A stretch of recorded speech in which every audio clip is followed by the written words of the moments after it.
Bismillahirrahmanirrahim. Assalamualaikum warahmatullahi wabarakatuh.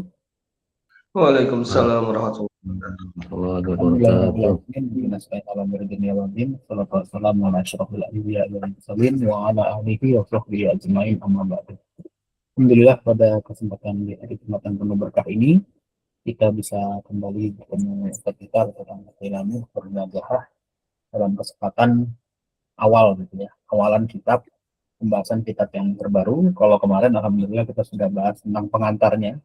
Untuk kitab yang akan dibahas ini, maka insya Allah hari ini kita akan mulai gitu ya pembahasan terkait kitab. Kita juga masih belum hafal nih saja. Qiraah di Sirah An-Nabawiyah gitu ya.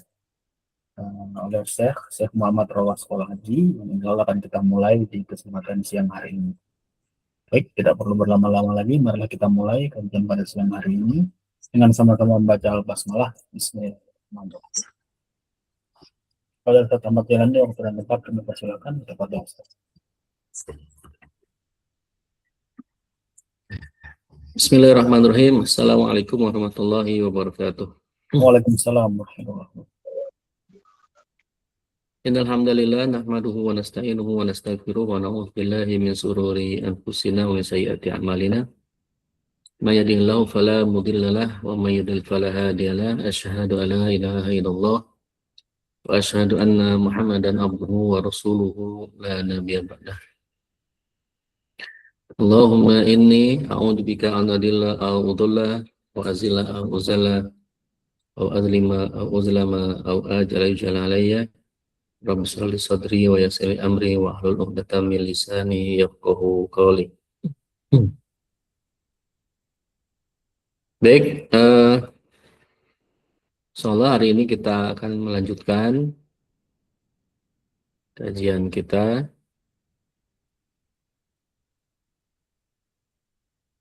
Saya sudah nampak belum ya share screen-nya ya? Sudah Ustaz. Alhamdulillah. Ya. Baik.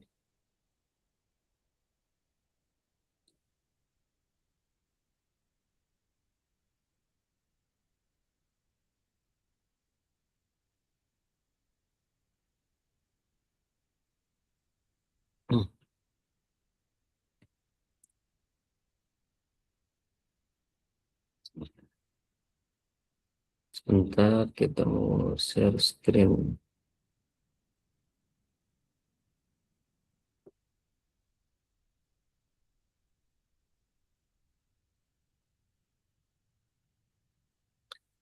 Baik, kita lanjutkan kembali pembahasan tentang Sirah Nabawiyah, yaitu kitab Qiraah Siyasiyah li Sirah An-Nabawiyah yang ditulis oleh Profesor Dr. Muhammad Rawat Sekolah Haji.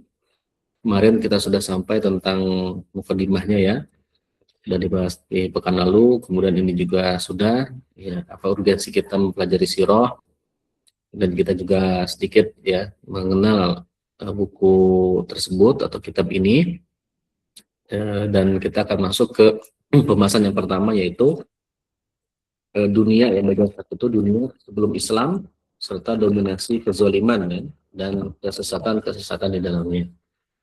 Jadi sebelum Nabi Muhammad SAW diutus ke Jazirah Arab, gitu ya, dunia saat itu sedang berada di bawah kekuasaan dua negara superpower ya, yaitu Romawi dan Persia.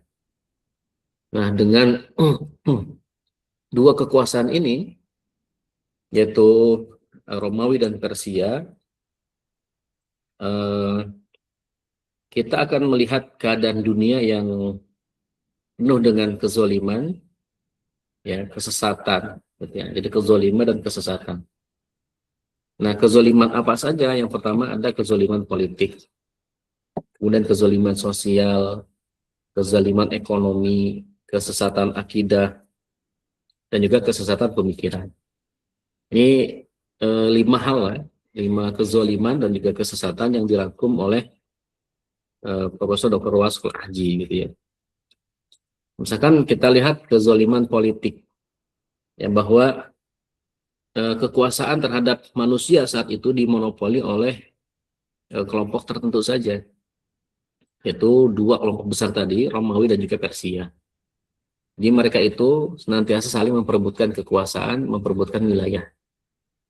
Memang saat itu Jazirah Arab itu belum terlalu dilihat atau dilirik ya, karena memang posisinya yang menurut mereka itu tidak terlalu strategis gitu ya. Dalam pengertian sumber daya alamnya kan minim di sana itu.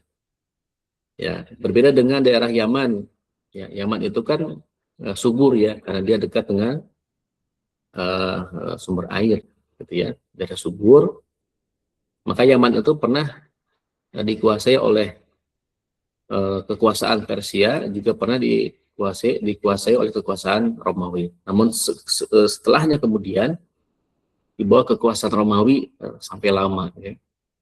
Raja Abraha itu dia merupakan bagian daripada kekuasaan Romawi waktu itu. Raja Abraha ya, yang beragama Kristen, yaitu Yaman waktu itu menjadi bagian daripada kekuasaan Romawi. Nah, jadi monopoli yang dilakukan oleh dua negara adidaya ini itu dilakukan secara semena-mena gitu ya, terhadap umat manusia tanpa memberikan hak kepada siapapun untuk mengemukakan pendapat, menyusun program atau yang lainnya gitu. Bahkan hanya untuk bercita-cita saja itu tidak bisa. Jadi rakyat itu tidak bisa punya cita-cita menduduki pusat kepemimpinan politik negara. Yang namanya budak ya budak, gitu ya. Dan seperti itu. Nah, itulah yang terjadi di negara Romawi dan Persia, di mana negeri-negeri bawahan mereka itu seperti kerajaan Ghassan, kerajaan Bani Lakhem, ya, atau Al-Manadirah, kerajaan Tadmur, ya, dan di negeri-negeri lainnya pada waktu itu. Ini betul-betul di bawah dua monopoli kekuasaan besar ini, Romawi ya Persia, Persia Romawi. Kemudian di sisi yang kedua ada kezaliman sosial. Ya. Saat itu ada kelas sosial tertentu yang dapat menjadi pemimpin suatu masyarakat. Ya, di mana Romawi itu dibagi menjadi dua kelas sosial. Ada kelasnya para tuan, para majikan, dan kelasnya para budak atau hamba gitu ya. Nah, kemudian sehingga di negara Romawi ini itu ada dua jenis undang-undang tuh. Ada undang-undang untuk kalangan bangsawan Romawi yang disebut dengan undang-undang Romawi, dan ada undang-undang yang khusus untuk daerah kolonial, daerah jajahan, gitu ya.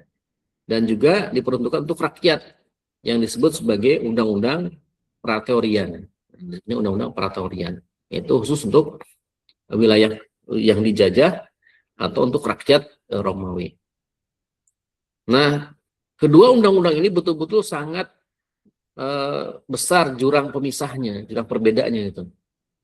Ya, padahal waktu itu negara Romawi itu negara yang paling besar dibandingkan Persia ya, dan juga sangat punya perhatian terhadap perundang-undangan. Ya, ini Romawi, modelnya begitu secara sosial. Lalu bagaimana dengan Persia? Ya, nah kalau Persia itu undang-undangnya itu diambil dari paganisme. Paganisme itu menyembah patung lah ya, menyembah patung. Ini diambil dari paganisme. Ya, ini posisi Persia. Persia juga punya undang-undang, tapi digali dari paganisme. Nah, kalau bangsa Arab itu tidak punya undang-undang sama sekali.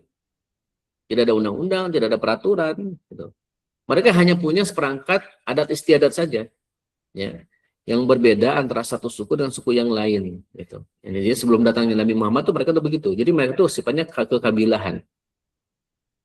Ya, suku. Jadi mereka nggak punya yang namanya undang-undang gitu atau peraturan yang seperti Romawi dan juga seperti Persia. Itu dari sisi kezaliman sosial gitu. Nah, kemudian kezaliman ekonomi ya disebutkan di sini. Masyarakat dan negara itu belum punya aturan bagaimana mendistribusikan kekayaan secara merata atau secara adil untuk setiap manusia. Maka muncullah kekayaan melimpah di satu sisi di orang-orang tertentu saja, terutama di kalangan bangsawan. Di satu sisi ada orang-orang yang tidak punya kekayaan, tidak punya harta sama sekali, bahkan untuk makan pun sangat kesulitan. Ya. Ya mungkin seperti sekarang gitu, yang kaya makin kaya, yang miskin ya makin melarat. Gitu. Itulah yang terjadi pada waktu itu. Ada kezaliman ekonomi yang sangat akut. Belum ditambah kesesatan akidah, ya, cara berpikirnya gitu ya, bahwa orang-orang Arab misalkan percaya dengan adanya banyak Tuhan, ya, politeisme atau musyrik gitu ya. Mereka itu seolah-olah menjadikan patung-patung itu sebagai perantara antara diri mereka dengan Tuhan mereka. Ini yang namanya kesesatan akidah. Kemudian kesesatan pemikiran juga sama, ya, akal juga dibelenggu dengan sesuatu yang tidak bisa membedakan gitu, antara pemikiran yang benar dan pemikiran yang salah. Ya, sehingga masyarakat waktu itu memiliki pemikiran yang lemah, tidak mengerti, ya, harus bagaimana cara mendekatkan diri kepada Allah, kepada Tuhannya, sehingga mereka ikut aja apa yang ada. Bahkan kesesatan pemikiran itu sampai pada tingkat pemahaman yang terbalik. Maksudnya muncul pemahaman bahwa kezaliman merupakan sarana terbaik untuk menjaga kebenaran. Jadi kalau mau benar harus zalim. Jadi harus sampai ada syair jahiliyah pada waktu itu. Dia katakan begini, siapa yang tidak mempertahankan telaganya dengan senjatanya, ini saya akan binasa. Dan siapa yang tidak menindas, dia sendiri yang akan ditindas manusia. Nah, jadi kezaliman itu menjadi tameng, menjadi senjata untuk bisa survive. Ya. Jadi kalau mau bertahan ya harus menindas. Gitu. Kalau mau punya harta, ya harus mempertahankan harta itu. Ya, kalau enggak kita akan binasa. Kalau tidak bisa menindas, ya kita akan ditindas. Ya, gitu. Ini pemikiran-pemikiran yang berkembang pada waktu itu. Ya. Ini berarti kesesatan pemikiran. Kemudian juga pemikiran itu erat kaitan dengan kesesatan dalam masalah jiwa. Ya, bagaimana jiwa itu juga menghinggapi pada diri manusia pada waktu itu. Ya, jadi masyarakat itu dibangun di atas dua asas. Ya. Satu penindasan, yang kedua adalah manfaat dan kepentingan sepihak. Nah inilah yang kemudian muncul egoisitas, ya, atau egoisistis dalam jiwa. Jadi manusia itu lebih mementingkan dirinya sendiri, tidak peduli dengan orang lain. Nah, ini terjadi ya pada saat itu. Nah sehingga apa yang Alfa tadi bacakan atau sampaikan itu Alfa bikin ini seperti ini nih, kezaliman politik. Ya. Jadi pada waktu itu memang ada dua model kekuasaan. Ya. Jadi ada kekuasaan yang bermahkota, ada kekuasaan yang tanpa mahkota. Nah, kekuasaan yang bermahkota ini adalah Romawi dan Persia. Nah, kan sistemnya kerajaannya yang turun-temurun gitu. Mereka punya mahkota, punya singgasana. Gitu. Dan sistemnya itu diktator absolut. Ya, rakyat itu hanya dijadikan sebagai sapi perah untuk pajak mereka. Makin tahun pajaknya makin tinggi, semua aspek dipajakin semua. Ya, tidak ada satu sisi pun yang dilakukan oleh rakyat pada waktu itu kecuali dipajakin semua. Yang mirip kayak sekarang lah ya, dipajakin semua. Dan monopoli kekuasaan oleh elit pemilik modal dan tahta. Jadi apalah oligarki yang berkuasa itu sebenarnya. Yaitu para raja itu, raja dengan para menterinya, ya mereka punya kekuasaan, mereka punya harta, punya kekuasaan. Dan terus seperti itu, mereka yang menguasai semua wilayah, termasuk Romawi dan juga Persia. Ini namanya kekuasaan bermahkota pada waktu itu.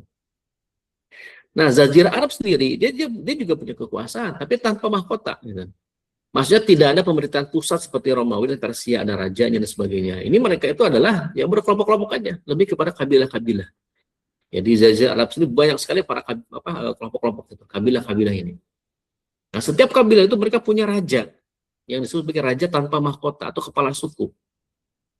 Dan di antara semua kepala suku itu, mereka itu kadang-kadang tunduk kepada otoritas agama yang ada di Ka'bah, penjaga Ka'bah. Itu orang-orang Bani Hashim, ya, Bani Hashim itu kan, atau Quraisy, orang-orang Quraisy lah ya. Kan Quraisy itu ada Bani Hashim, ada Bani Adi, ada Bani Thalib gitu ya. Nah, Thalib itu orang-orang Quraisy gitu ya. Itu puncaknya di situ, tapi mereka tidak kemudian punya raja apa ketuanya siapa turun-turun, enggak gitu. Ya hanya kepala suku saja. Ya, walaupun mereka punya yang namanya Darun Nadwah namanya. Darun Nadwah itu kayak sejenis dewan kumpulan para kepala suku Arab yang mendiskusikan hal-hal yang perlu dilakukan apa, kebijakan apa dan sebagainya. Itu memang ada. Ya. Tapi sekali lagi model pemerintahannya itu kabilah, bukan kerajaan seperti Romawi dan Persia. Nah, tapi tetap disebut sebagai kekuasaan. Kenapa? Karena mereka punya wilayahnya. Ya, jadi punya wilayah de jure dan de facto-nya jelas wilayahnya mana antara Bani satu dan Bani yang lain, antara kabilah satu dan kabilah yang lain punya gitu. Mereka juga punya pemimpin, tapi kepala suku tadi punya pasukan, ya mereka juga punya pasukan. Bahkan orang Arab itu terkenal dengan senjata, kemana-mana bawa senjata. Gitu. Itu memang terjadi pada waktu itu. Nah, ini akibatnya dari sini sistem seperti muncullah kezaliman politik tadi yang Al-Fakir sebutkan. Nah, kezaliman sosial tadi di Romawi itu kan ada kasta ya, ada kasta raja, tuan sama budak. Yang paling banyak tuh budak di bawah. Atau slave, bahasa Inggris slave ya. Nah, ini hukum tuh dibedakan, ada undang-undang khusus bangsawan, ada undang-undang khusus proletar gitu. Nah, di mana undang-undang bangsawan itu lebih menguntungkan, sedangkan undang-undang proletar itu merugikan. Nah, sedangkan di Arab itu ada fanatisme kelompok asobiyah gitu. Jadi loyalitas suku di atas kebenaran. Intinya ada kalimat tolong saudaramu baik dia benar ataupun salah. Jadi betul-betul kayak kesukuan. Siapapun dia selama satu suku, selama satu bani maka tolong. Mau salah mau benar pokoknya tolong aja. Tidak lagi memperhatikan apakah dia melakukan kesalahan atau tidak. Ini yang terjadi di Arab, ya, di Jazirah Arab. Ya. Nah, para wanita pun pada waktu itu dianggap seperti properti. Ya, wanita pada zaman sebelum Islam datang, sebelum Nabi Muhammad dilahirkan, itu dianggap seperti properti. Ya, jadi wanita itu bisa diwariskan. Bahkan anak laki-laki ini bisa mewarisi istri daripada ayahnya. Coba, naudzubillah. Ya. Jadi anak itu, kalau misalkan bapaknya meninggal, itu bapaknya itu bisa mewariskan istrinya, di mana itu dia itu ibunya kepada anaknya sendiri. Menjadi istri daripada anaknya. Nah, kemudian praktek mengubur bayi perempuan hidup-hidup ya karena dianggap aib dan beban ekonomi ya. Yang sering kita dengarkan adalah kisah tentang Sayyidina Umar katanya mengubur anaknya. Ini kisah ini perlu ditelusuri ya, betul apa enggak seperti itu ya. Apakah pernah cari-cari sumbernya ternyata tidak menemukan. Entah ini kisahnya berasal dari mana, yang masyhur ya di tengah-tengah kita bahwa Umar dulu ya punya anak perempuan nangis kalau apa namanya nengok ke kanan senyum, nengok ke kiri nangis gitu ya. Kalau ke kanan senyum karena ingat dulunya pernah bikin patung dari roti misalnya apa terus dimakan. Pas nengok kiri dia ingat anaknya pernah dikubur, anak perempuannya. Ini kisah ini ada memang entah kisah siapa, tapi orang sering mengaitkan kepada Sayyidina Umar. Padahal kalau kita kaji, kita teliti, apakah pernah teliti, tidak ada kisah itu pada Sayyidina Umar. Mungkin kisah orang lain lah ya, mungkin. Tapi ada pun praktek pada waktu itu ada mengubur bayi perempuan karena ketika punya anak perempuan itu adalah aib, itu ada. Gitu. Ada memang ya masa-masa jahiliyah itu. Kemudian yang kedua, yang ketiga model pelacaran terbuka. Ya, biasanya pada waktu jahiliyah wanita itu memasang bendera depan rumah sebagai tanda. Ya, siap lah. Ayo siapa laki-laki yang mau datang ke rumahku, ini tandanya. Gitu. Bahkan pernikahan pun menjadi kacau. Gitu. Saat itu ada model pernikahan, tradisinya itu adalah satu perempuan akan melakukan hubungan suami istri dengan 10 pria, nanti tunggu sampai lahir anaknya, nanti 10 pria itu diundang kembali, lalu anak itu dimirip-miripkan, mana yang lebih mirip dengan anaknya, maka jadilah suaminya. Gitu ya. Bahkan juga dipakai untuk mendapatkan bibit unggul. Ya, anaknya, istrinya sama pengen punya anak keturunan siapa gitu. Maka udah laki-laki tersebut yang dianggap sebagai bibit unggul itu diundang ke rumah untuk berhubungan dengan istrinya. Na'udzubillah. Ini tradisi jahiliyah begitu. Perempuan-perempuan juga dianggapnya sangat hina sekali. Ya, sangat rendah sekali pada saat itu. Gitu ya. Kemudian kesesatan akidah juga terjadi. Ya. Bahwa yang dulunya mereka itu adalah pengikut Nabi Ibrahim dan Nabi Ismail. Ya, kan mereka itu kan pengikut Hanafiyah awalnya itu. Pengikut Nabi Ibrahim, Nabi Ismail.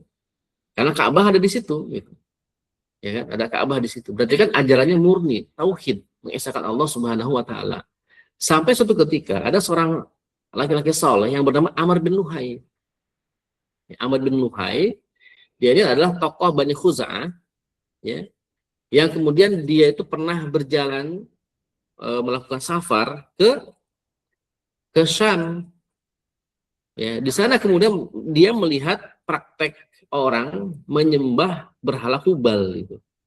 Hubal itu kayak disembah begitu. Ditanya, kenapa kok kamu pakai patung ini gitu? Ini sebagai perantara gitu antara aku dengan Tuhan, karena aku tidak bisa langsung bertemu sama Tuhan. Maka perantaranya adalah Hubal ini. Maka Amr bin Luhai membawa Hubal tersebut dari Syam ke Mekah. Ya, karena Amr bin Luhai itu terkenal orang yang soleh waktu itu ya, orang soleh, orang baik, ya tidak pernah neko-neko gitu ya. Lalu orang-orang lama-lama percaya gitu, percaya dengan adanya Hubal. Lalu bahkan mereka bikin lagi patung-patung yang lain, yang ambil lagi dari Syam, ada Hubal, ya, Manat, Hubal gitu dan seterusnya. Ya, jadi mereka beranggapan bahwa menyembah patung itu hanya sebagai perantara awalnya itu. Jadi tidak langsung disembah. Di patung-patung itu kemudian ya sebagai perantara saja agar lebih dekat dengan Allah Subhanahu wa taala. Tetap mereka mengakui adanya Allah, ya. Jadi orang-orang musyrik Quraisy itu bukan tidak mengakui adanya Allah, mengakui adanya Allah, tetapi menggunakan perantara patung untuk menyembah Allah Subhanahu wa taala. Lalu kemudian turun-temurun, yang awalnya patung itu dianggap sebagai perantara saja, lama-lama dianggap sebagai Tuhan. Ya Tuhannya banyak. Bukan hanya Lata, Manat, Hubal saja, gitu. Tapi orang-orang soleh seperti Amr bin Luhai itu juga dibuatkan patungnya. Termasuk orang-orang soleh yang lain.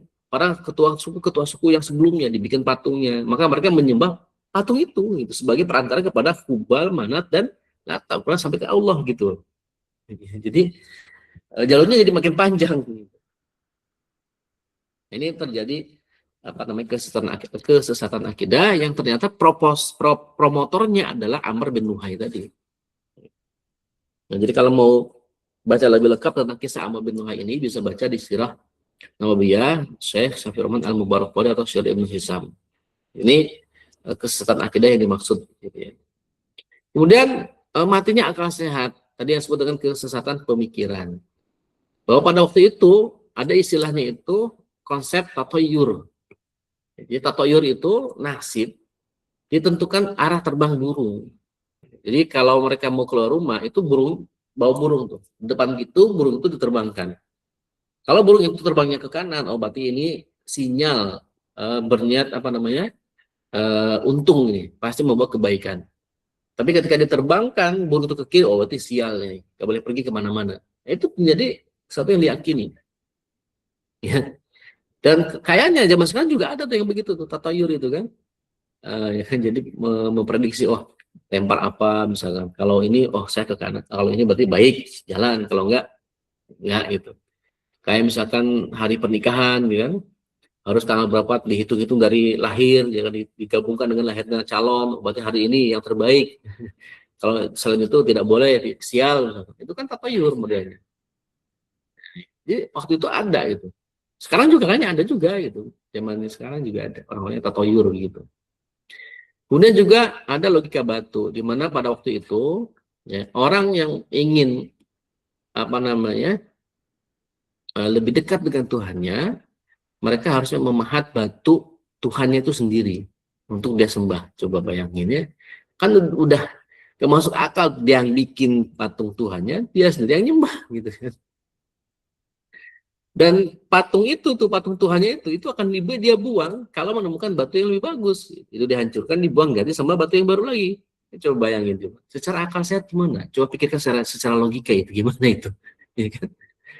Ya, Tuhannya dihancurkan diganti sama batu yang bagus, dia pahat lagi sendiri. Gitu. Ini betul-betul ya nggak masuk akal gitu. Matinya akal sehat betul-betul, kesesatan pemikiran.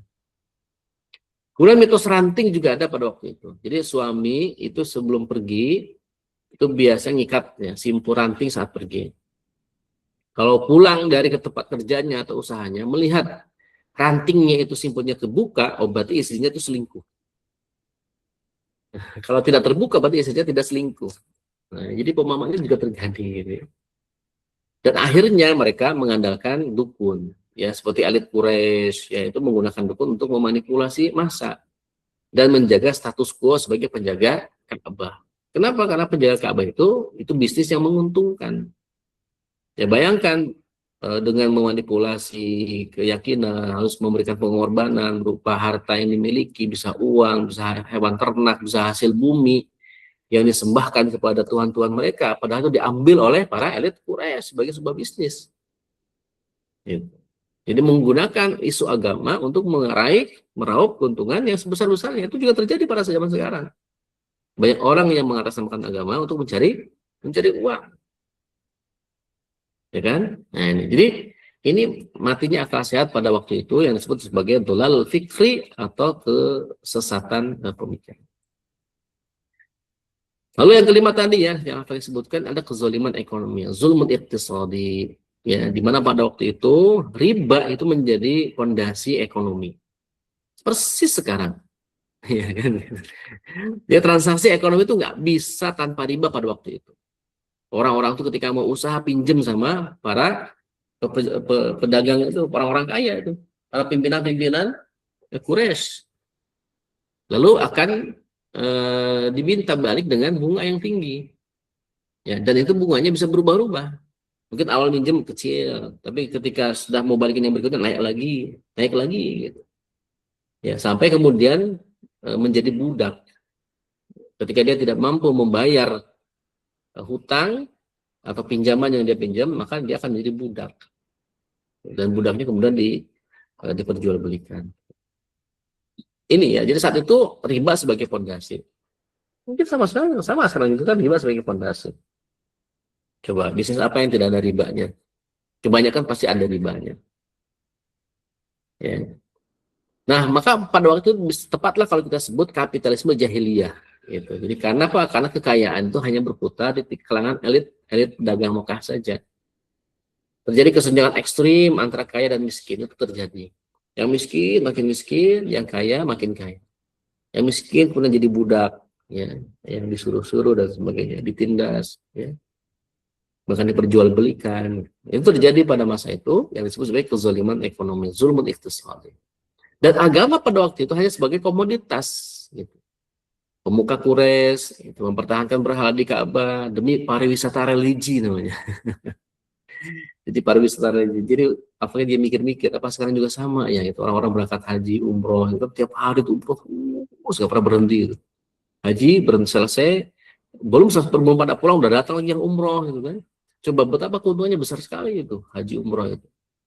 Baik dari tiket, hotel, belanjaan, macam-macam itu, masya Allah.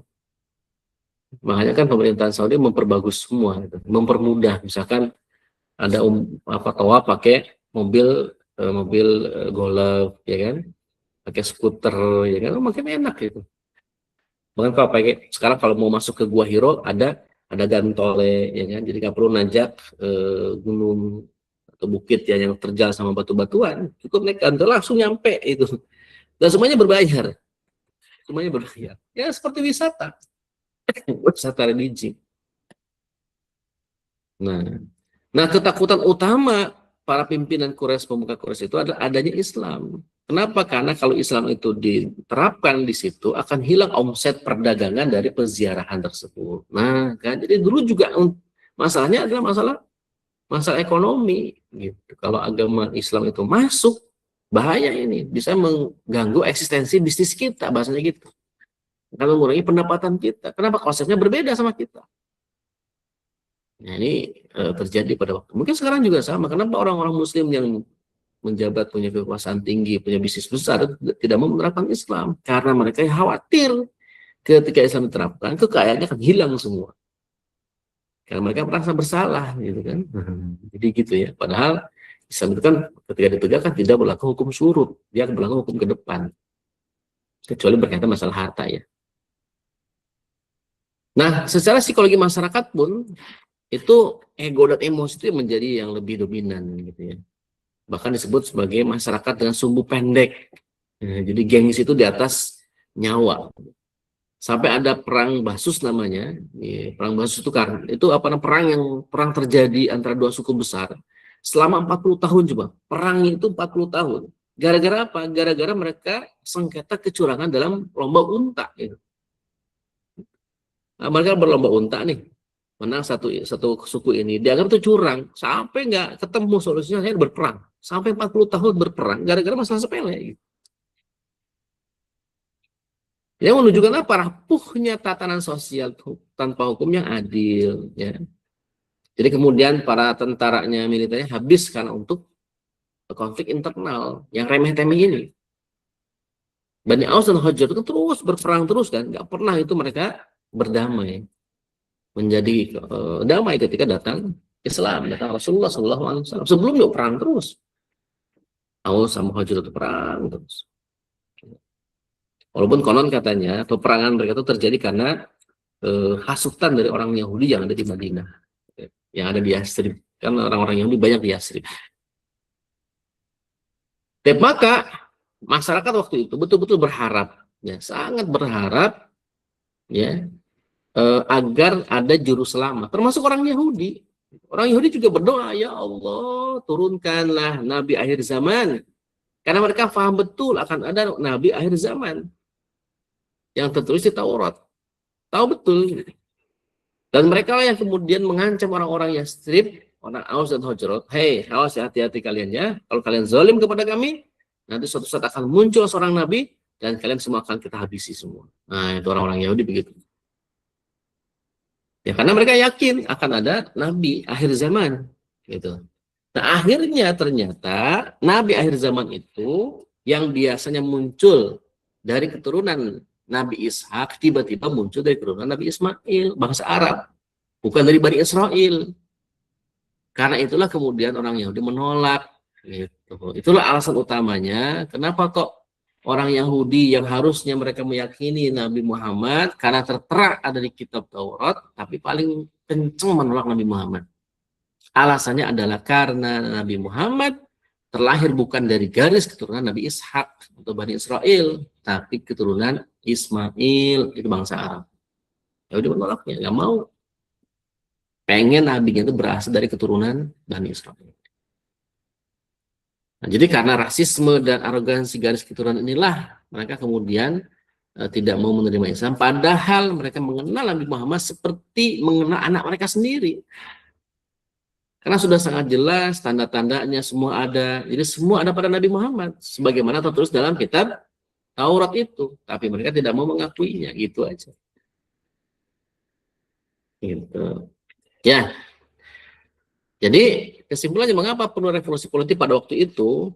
Karena ada political chaos, social chaos, economic chaos, mental chaos, maka butuh pemimpin, arsitek peradaban. Kenapa? Karena jahiliyah, kerusakan jahiliyah sudah bersifat sistemik, bukan lagi bersifat personal. Gitu. Tidak cukup hanya seorang pendakwah biasa, tapi butuh kepada seorang pemimpin negara, arsitek peradaban, yang mampu merubah sistem total struktur masyarakat. Nah, jadi harus diriset gitu. Nah, inilah kemudian disiapkanlah Nabi Muhammad SAW sebagai orang yang nanti akan meriset tata aturan masyarakat dunia pada waktu itu, dimulai dari bangsa Arab. Oke, kita lanjutkan dengan slide berikutnya. Sebentar.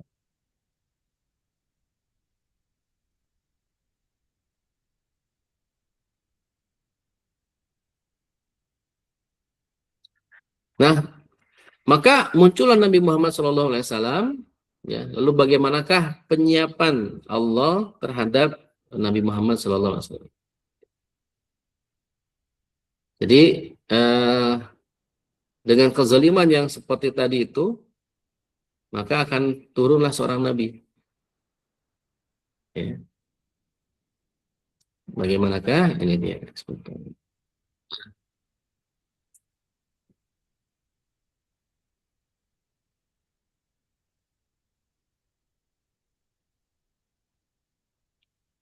Ya itu ya. Jadi kita lihat bagaimanakah Nabi Muhammad SAW ya disiapkan, oleh Allah Subhanahu Wa Taala sehingga beliau ini betul-betul menjadi pribadi yang betul-betul disiapkan oleh Allah Subhanahu Wa Taala. Ternyata bukan ini slide sebentar ya. Slide-nya bukan yang ini.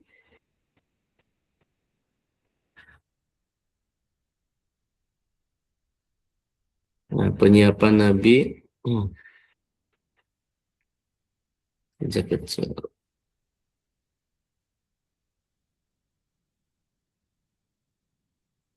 Ya,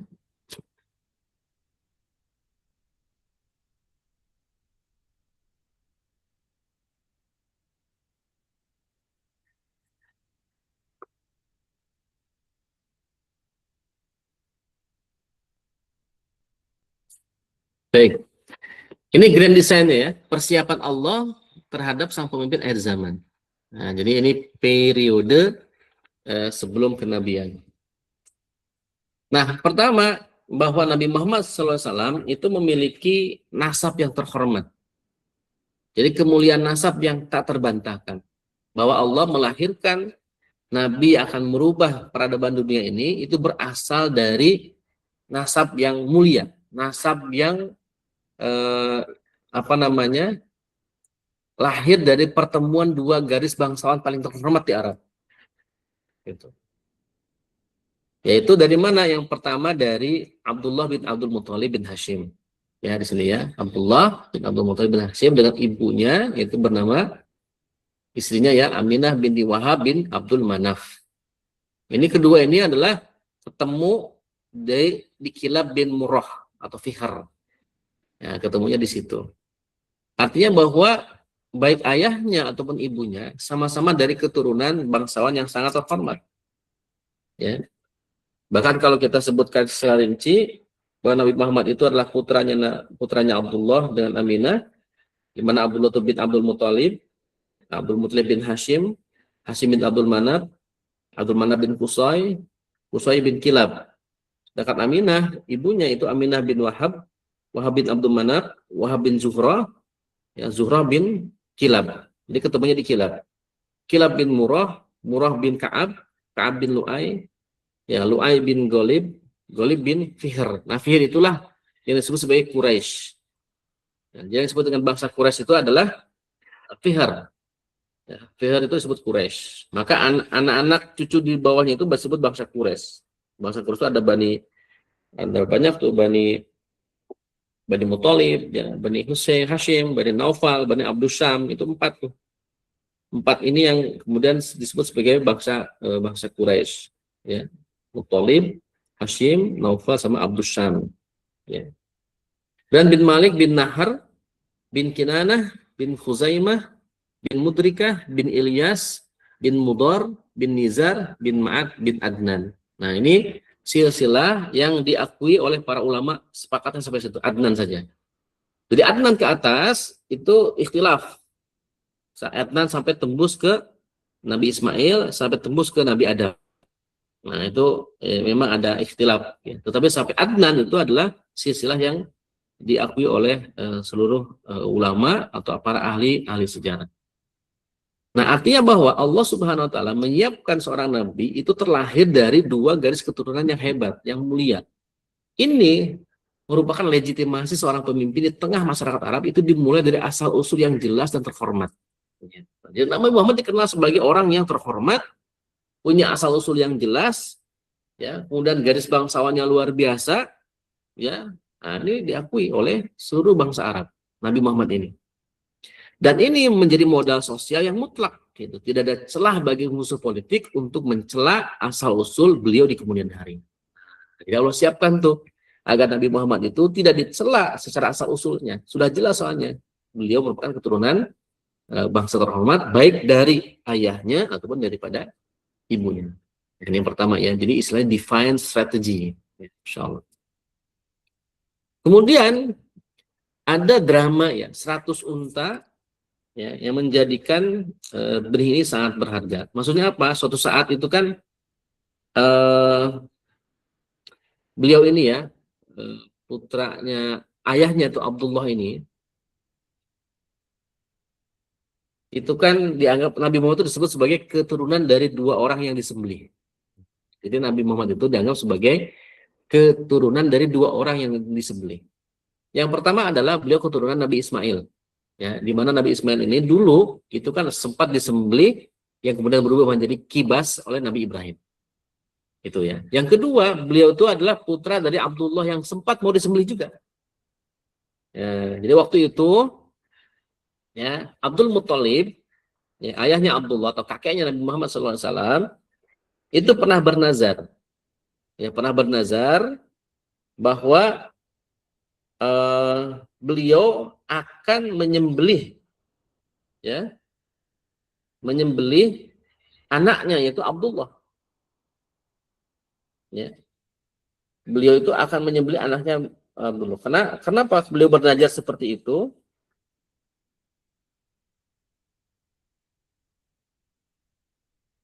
Ya, ketika hendak membuka air Zam-Zam. Ya.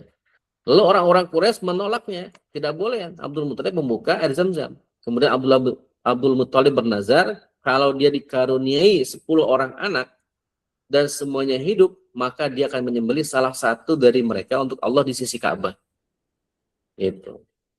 Itu apa namanya, nazarnya.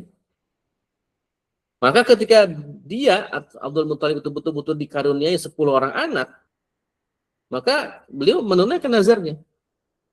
Ya, beliau akan bernazar, ya, dia akan menyembelih ya salah satu daripada anaknya itu. Ya. Lalu betul, ketika beliau bernazar mau menyembelih salah satu anaknya, beliau mengumpulkan semua orang-orang Quraisy. Ya. Lalu orang-orang Quraisy melarangnya, jangan seperti itu. Lalu gimana? Aku sudah bernazar ini di hadapan Ka'bah. Maka kata orang Quraisy, ini aja diganti dengan unta. Gitu. Jadi satu orang nama yang keluar nanti itu diganti dengan 10 ekor unta. Gitu. Nah, lalu kemudian ketika dikocok itu dengan anak panah, ya, yang keluar itu adalah Abdullah. Wah, Abdullah nih, udah 10 unta. Dikocok lagi, keluar lagi Abdullah lagi. Tambah lagi 10 unta. Dikocok lagi sampai kemudian totalnya 100 unta. Karena yang keluar itu Abdullah lagi gitu. Ya. Nah, kemudian dari situlah kemudian peristiwa ini menjadi peristiwa yang mengguncang Mekah karena menjadi berita besar bahwa ada seorang Abdul Muthalib akan menyembelih anaknya yang bernama Abdullah, kemudian tidak jadi dan diganti dengan 100 ekor unta. 100 ekor unta kan banyak. Nah, saat itu kemudian Abdullah itu menjadi tokoh yang dikenal banyak. Gitu. Karena Abdullah itu adalah putra Abdul Muthalib yang hendak disembelih dan nggak jadi. Nanti ujungnya adalah karena Abdullah nanti punya putra bernama Muhammad. Nah, Muhammad akan dikenal sebagai putra dari orang yang ditebus dengan tebusan besar. Gitu. Jadi beliau sudah punya brand di awal. Gitu.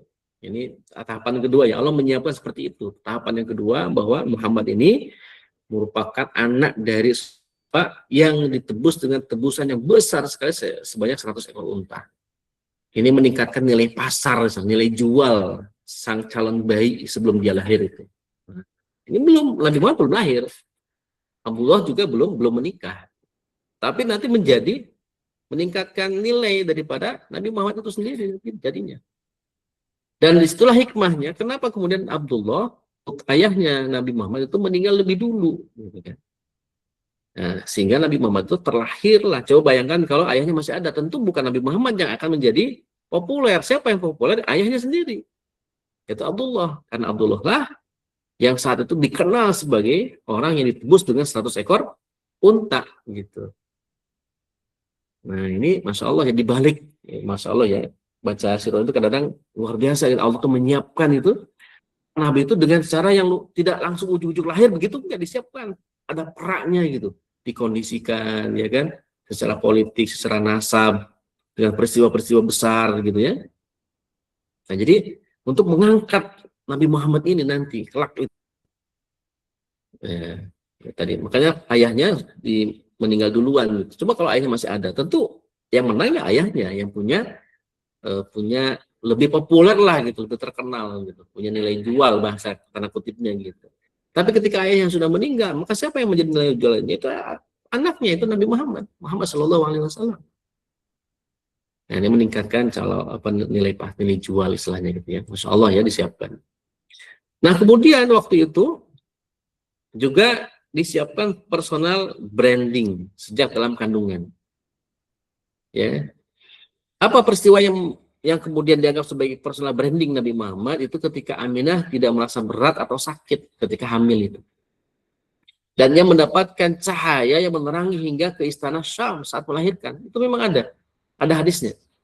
Bahwa ketika Nabi Muhammad itu lahir, itu muncul cahaya sampai tembus ke istana Busra di Syam ketika melahirkan itu. Nah, ada film tentang Nabi Muhammad sekarang itu modelnya begitu, ada cahayanya, langsung tembus gitu. Dan pada waktu itu api-api Majusi, kaum Majusi itu mati. Ya. Jadi orang-orang tuh kayak ada peristiwa apa nih pada keluar melihat, ya. Ada cahaya. Ternyata ada seseorang yang lahir saat itu, yaitu lahirnya Nabi Muhammad SAW. Dan nama beliau Muhammad termasuk nama yang unik, bukan nama tradisi keluarga Quraisy. Ya. Saat itu hanya ada sekitar 6 orang yang bernama Muhammad. Ya. Ada namanya Muhammad bin Maslamah. Kenapa mereka memberi nama Muhammad? Karena mereka itu adalah orang-orang yang ya termasuk ahli kitab. Mereka tahu bahwa akan ada nabi baru yang bernama Muhammad atau Ahmad. Kan termaktub di Injil, ya termaktub juga di Taurat namanya itu. Sehingga mereka berharap anak mereka menjadi seorang nabi, dikasih nama Muhammad. Tapi Abdul Muthalib sendiri nggak ngeh itu. Ayahnya Abdullah atau ibunya Aminah nggak ngeh, pokoknya diberi nama Muhammad saja.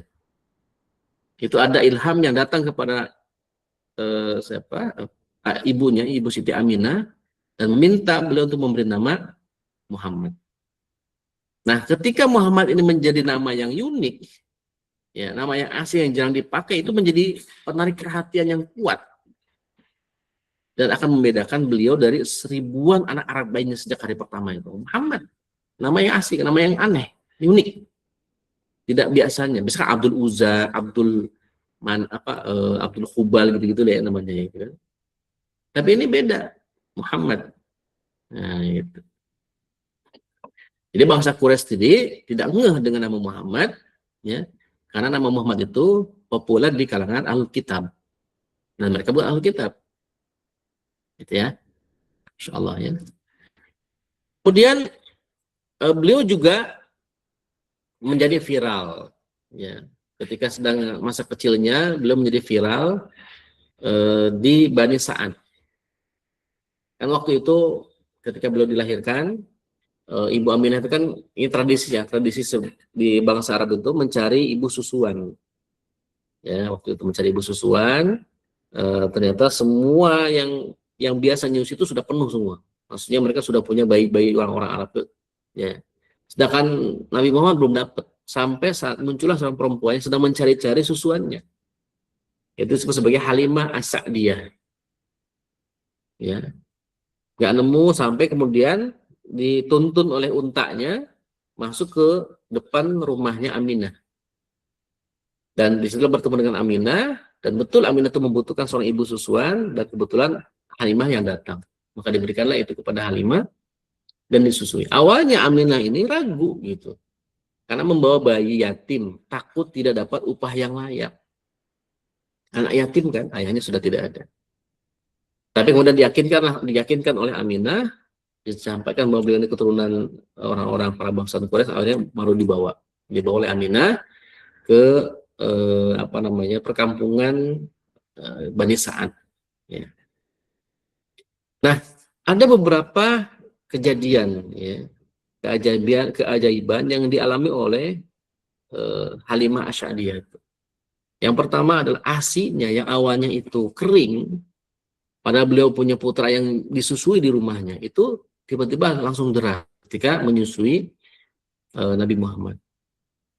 Ketika dibawa ke Bani Sa'ad, hewan ternak yang dimiliki oleh keluarga Halimah Asy'ariyah itu kurus-kurus, bahkan rumputnya pun kering. Tapi kemudian semenjak Nabi Muhammad tinggal di perkampungan itu, hewan ternak Halimah itu menjadi gemuk-gemuk. Susunya banyak berlimpah. Rumputnya kemudian tumbuh. Sampai kemudian para tetangga bilang, gembalakan di tempatnya kambing Halimah. Gitu. Tapi tetap rumputnya sama, tapi hasilnya berbeda. Karena beda kepemilikan. Masya Allah ya. Nah, di grassroots, nah ini kan kalau tadi kan di tingkat level up ya, para bangsawan, para ini. Tapi di level grassroots pun juga sama gitu. Bahwa Nabi Muhammad itu diviralkan di situ. Membangun reputasi dari desa ke kota, dari kota kemudian ke desa. Maka kisah anak yatim pembawa berkah di kampung itu menjadi viral. Buah bibir, bahkan lintas kabilah. Orang-orang mulai berpikir, kalau bersama dengan anak ini nih, pasti makmur nih. Bagaimana kalau dia udah besar nanti pasti akan lebih makmur gitu. Jadi opini tengah-tengah masyarakat. Nah, jadi viral berita tentang ada seorang bayi yang dibawa kemudian membawa keberuntungan. Nah, itu kan hal-hal seperti itu menjadi hal yang viral waktu itu gitu ya. Masya Allah. Lalu peristiwa berikutnya, peristiwa pembelahan dada. Ya, bahwa Nabi Muhammad SAW ketika bermain di kampung Bani Sa'ad tadi, datanglah dua sosok berbaju putih, membelah dadanya, mengambil hatinya, mengeluarkan bagian hitamnya, yaitu ada yang bilang itu empedu, ada yang bilang itu sumber degi atau setan, dan mencucinya dengan air zam-zam, kemudian dimasukkan kembali. Teman-teman yang sedang main bersama Nabi Muhammad tuh lari ketakutan. Muhammad telah dibunuh, Muhammad telah dibunuh katanya. Muhammad telah dibunuh. Tapi ketika dikejar oleh dicari oleh Halimah, ternyata Halimah menemukan Muhammad dalam keadaan pucat, tapi selamat, tidak dibunuh, tidak ada luka dan sebagainya, paling hanya bekas seperti goresan di dadanya. Nah, itu kan peristiwa yang heboh, ya kan? Anak-anak lagi main, ya kan? Datang dua sosok yang asing berbaju putih, tiba-tiba ngebelah dada Nabi Muhammad, kaget semua orang-orang, terutama anak-anak pada waktu itu. Nah, ini menjadi apa? Shock terapi sosial istilahnya itu. Secara internal itu persiapan wadah hati yang suci, Nabi mau disiapkan hatinya, ya. Secara eksternal itu menjadi pusat perhatian, center of attention, ya. Masyarakat sadar anak ini dijaga oleh kekuatan langit. Ini kan sebuah introduksi bahwa dia itu bukan manusia biasa, itu suatu pengenalan bahwa Muhammad itu bukan orang biasa. Gitu. Jadi heboh itu di kampung itu sampai menjadi pusat perhatian. Ya, jadi luar biasa ya. Kan kalau kita baca kisah biasa cuma kisah gitu aja. Tapi ternyata ada sesuatu di balik itu. Ada tujuan yang diinginkan oleh Allah Subhanahu Wa Taala terhadap seorang anak kecil ini. Disiapkan betul-betul. Kemudian bahwa kita tahu bahwa Nabi Muhammad SAW itu adalah seorang anak yang yatim sejak lahirnya. Ditinggal ayahnya sebelum lahir, bahkan ditinggal ibunya ketika usianya masih 6 tahun. Dari situ kemudian Nabi Muhammad diasuh oleh kakeknya bernama Abdul Muthalib. Dan Abdul Muthalib itu pemimpin tertinggi Quraisy. Dan saat itu usia Nabi Muhammad adalah 8 tahun. Nah, pada fase Abdul Muthalib ini, Nabi itu langsung diasuh oleh orang nomor 1 di Mekah. Bayangin, ibarat kata ada anak diasuh oleh kepala negara gitu. Mendapat perhatian, mendapat akses, melihat bagaimana keputusan politik tertinggi dibuat. Itu beliau belajar itu. Belajar membuat keputusan politik, melihat strategi macam-macam dari kakeknya itu langsung. Bahkan, ya satu saat itu kakeknya mengumpulkan orang-orang para pejabat Quraisy di Ka'bah. Lalu di atasnya itu ada kayak majelis gitu ya, kayak ada panggung kecil itu, ada karpet Abdul Muthalib. Tidak ada satupun yang berani duduk di situ kecuali Abdul Muthalib. Kalau anak yang bermain di atas itu akan diusir, dimarahin. Satu saat ketika mau ada majelis, orang-orang sudah berkumpul. Nah, Abdul Muthalib belum datang. Nabi Muhammad kecil itu datang dan menduduki tempat itu. Ketika mau diusir oleh Abdul Muthalib, jangan biarkan dia di situ. Nah, berarti apa? Memiliki kedudukan yang luar biasa gitu. Di hadapan orang-orang Quraisy. Bahkan disayangi betul oleh Abdul Muthalib. Nah, ini pelajaran ke Abdul Muthalib itu pelajaran yang sifatnya ke politik itu di situ disiapkan secara pelajaran politik. Karena usia 8 tahun sudah bisa mencerna gitu. Bagaimana Abdul Muthalib itu secara praktek itu melakukan aktivitas politik. Setelah beliau wafat, lalu pindahlah ke Abu Thalib, pamannya. Beliau ini Abu Thalib ini dikenal sebagai seorang diplomat, ya, paman yang disegani, bisa jago diplomasi pamannya itu, bahkan jago pertahanan sosial dan jago dagang. Nah, disitulah kemudian Nabi Muhammad belajar kepada Abu Thalib, belajar dagang, belajar jalan ke Syam, kemana, ke tempat-tempat lain, sehingga wawasannya tambah luas. Gitu. Bayangkan kalau misalkan ayahnya tetap ada, mungkin hanya berkutat di ayahnya saja. Tapi ini disiapkan oleh Allah, ya, dididik oleh Abu Muthalib, kemudian dididik oleh Abu Thalib. Ya. Artinya apa? Status yatim itu memang memutus ketergantungan pada manusia. Ya, jadi Nabi Muhammad hanya bergantung kepada Allah. Namun posisi sebagai cucu kesayangan pemimpin memberi akses pendidikan politik jalur cepat, nah, yang tidak didapat oleh anak-anak lain. Dan ketika dengan Abu Thalib pun juga sama, belajar menjadi diplomasi yang cepat dan belajar menjadi seorang pedagang yang baik. Nah, Masya Allah. Jadi ini di mentor istilahnya. Jadi Nabi Muhammad itu ada mentornya. Gitu Abdul Muthalib sama Abu Thalib. Lalu kemudian ada peristiwa ya, ketika mereka itu orang-orang Quraisy itu berantem lah ya. Berantem gara-gara ingin memindahkan Hajar Aswad. Ya. Mereka rebutan gitu. Saya aja gitu. Sampai kemudian datanglah seorang kahin ya, seperti orang penyihir atau tadi ya dukun gitu. Udah kalian jangan berantem. Kita lihat ya, kalau ada orang yang lewat di pintu itu, maka dialah yang berhak menyelesaikan masalah kalian. Ditunggu-tunggu ternyata Nabi Muhammad yang muncul gitu. Nah, ini orangnya nih. Beliaulah yang nanti akan menyelesaikan masalah ini. Maka kemudian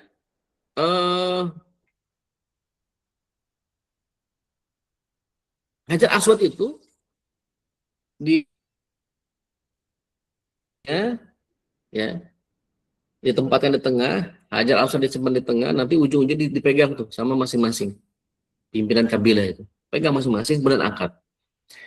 Yang tentukan ke tempatnya adalah Nabi Muhammad. Jadi yang angkat itu Nabi Muhammad, kainnya dari kain ke tempatnya Hajar Aswad itu Nabi Muhammad juga. Jadi juga menjadi validasi ya bahwa beliau itu bisa menyelesaikan masalah persengketaan di tengah-tengah masalah. Dan validasi yang kedua tadi kisah tentang Nabi Muhammad yang duduk di tempat atau tilamnya Abdul Muthalib. Ya. Beliau mengatakan, Abdul Muthalib mengatakan, biarkan anakku ini demi Allah, sesungguhnya dia akan memiliki kedudukan yang sangat tinggi, ya, sa'nan 'aziman. Nah, jadi itu menjadi legitimasi politik lah ya, legitimasi publik dari penguasa saat itu, menanamkan persepsi di benak elit Quraisy bahwa anak ini adalah pewaris kepemimpinan suatu saat nanti. Nah itu, karena satu-satunya anak yang berani duduk di tilam atau di tikarnya Abdul Muthalib hanyalah Nabi Muhammad SAW. Ya. Kemudian di sisi lain ada kisah ya tentang ada firasat dari Bani Lahab, ya, yang datang ke Mekah memeriksa anak-anak Quraisy. Ya.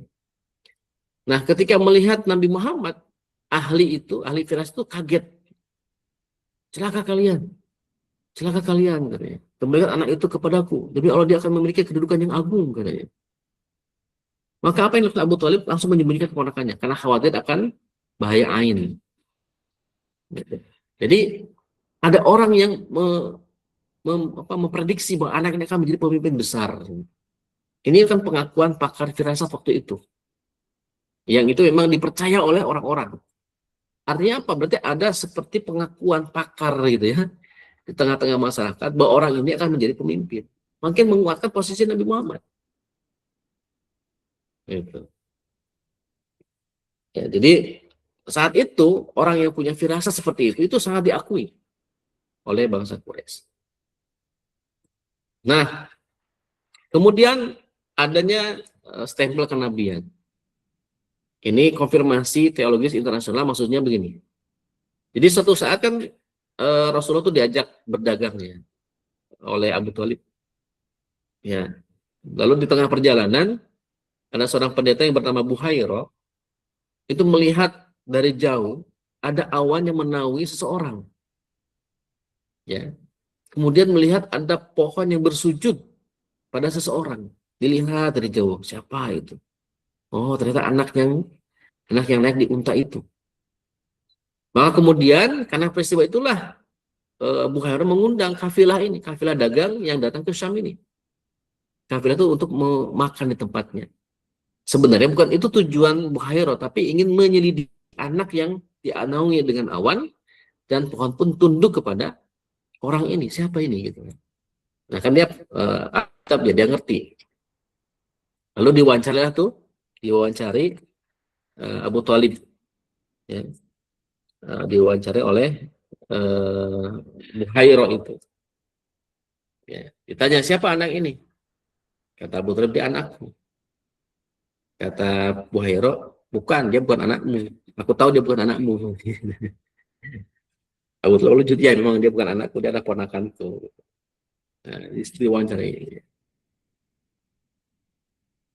Kemudian beliau memeriksa khotamun nubuwah, stempel kenabian di punggungnya Nabi, dan memang ada. Maka karena itulah kemudian pendeta Buhairo ini menyuruh Abu Thalib untuk segera pulang segera Muhammad. Kenapa? Karena takut dicelangi oleh pihak-pihak yang memusuhi, ya, yang tahu jika ada tanda-tanda itu muncul. Ya mungkin orang-orang Yahudi di Syam atau orang-orang Nasrani atau siapalah, ya, yang akan mencelakai orang ini. Jadi secara pengakuan beliau itu diakui oleh pendeta itu Buhairo yang itu dikenal di Syam sebagai pemimpin agama. Kemudian juga beliau juga melihat gitu, Buhairo itu melihat bagaimana Nabi itu istirahat di bawah pohon dan tidak ada yang duduk di pohon itu kecuali seorang Nabi. Nah, ini observasi rahib berikutnya, rahib Nasturo namanya. Beliau melihat ada seseorang yang duduk di bawah pohon. Dan beliau tahu tidak ada yang bisa duduk di situ kecuali Nabi. Yang kedua, Muhammad ketika berjualan itu membawa keuntungan yang besar sekali. Dengan teknik jualan yang beliau lakukan. Ini disaksikan langsung oleh Maisarah, seorang pembantunya Siti Khadijah. Jadi integritas beliau itu teruji semua. Reputasi Al-Amin itu bukan klaim sepihak, sudah teruji secara internasional, sudah teruji secara tengah-tengah masyarakat dan semuanya. Semua elit Mekah tahu betul siapa Nabi Muhammad Shallallahu Alaihi Wasallam.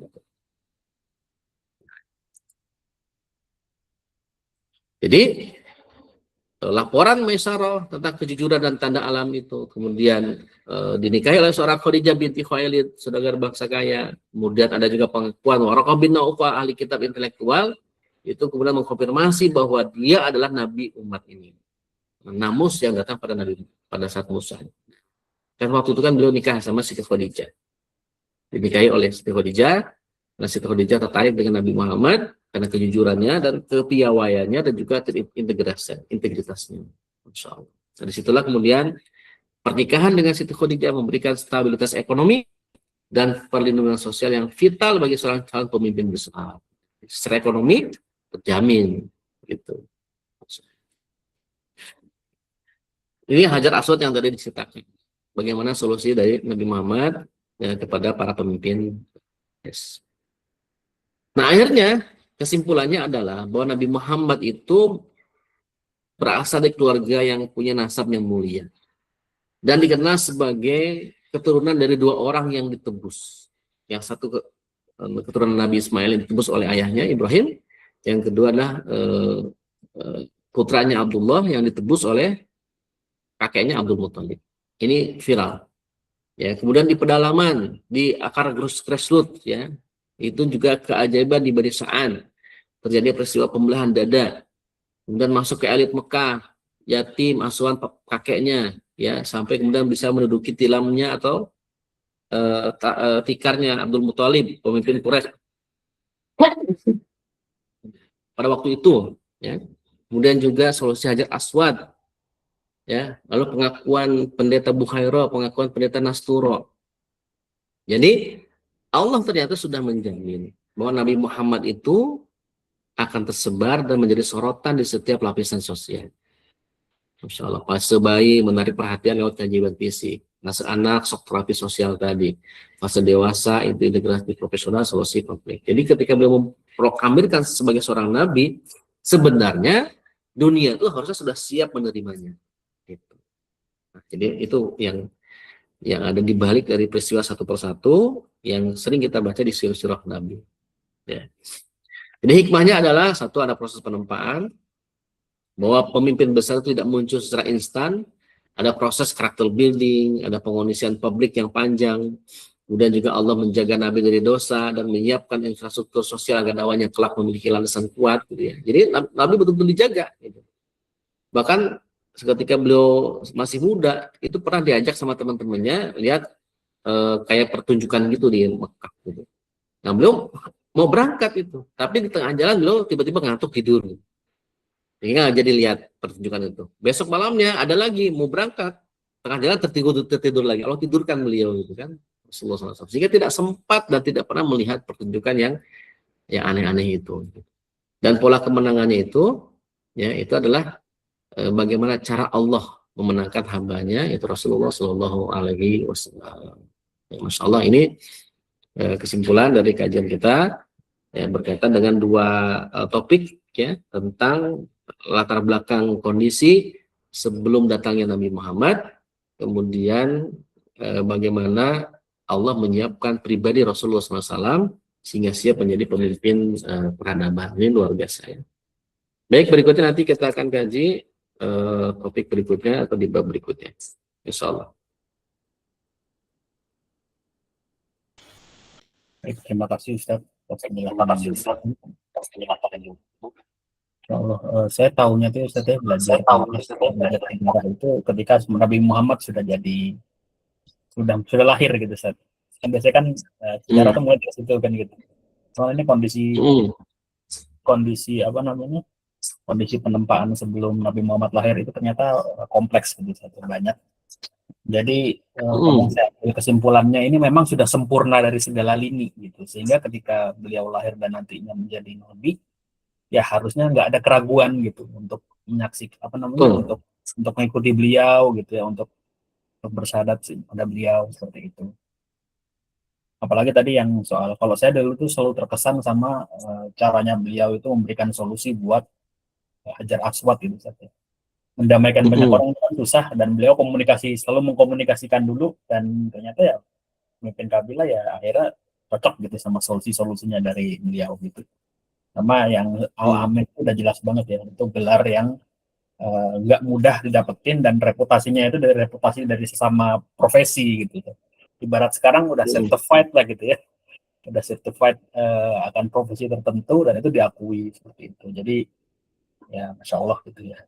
Tapi ini Ustaz, ya, nggak terasa udah tinggal 5 menit lagi untuk waktu sholat asar gitu Ustaz. Iya.